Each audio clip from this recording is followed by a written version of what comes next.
Pemirsa, KPU Oku Selatan rencananya akan melakukan pleno terbuka setelah rekapitulasi 19 PPK selesai.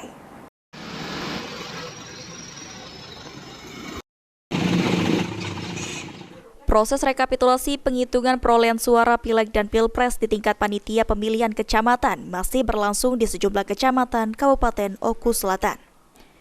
Namun terhitung sejak hari ini, ada 16 PPK yang telah merampungkan proses rekapitulasi penghitungan perolehan suara.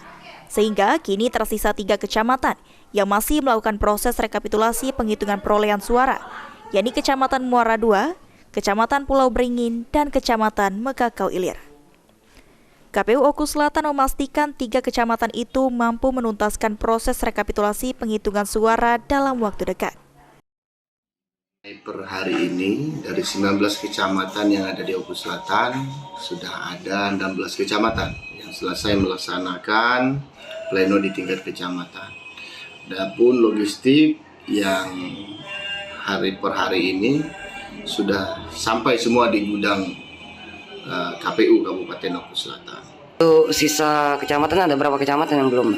Sampai hari ini masih proses rekapitulasi tingkat kecamatan. Ada 3 kecamatan yang masih menyelesaikan tahapan rekapitulasi, yaitu yang pertama Kecamatan Muara II, yang kedua Kecamatan Mekakau Ilir, yang ketiga Kecamatan Pulau Beringin.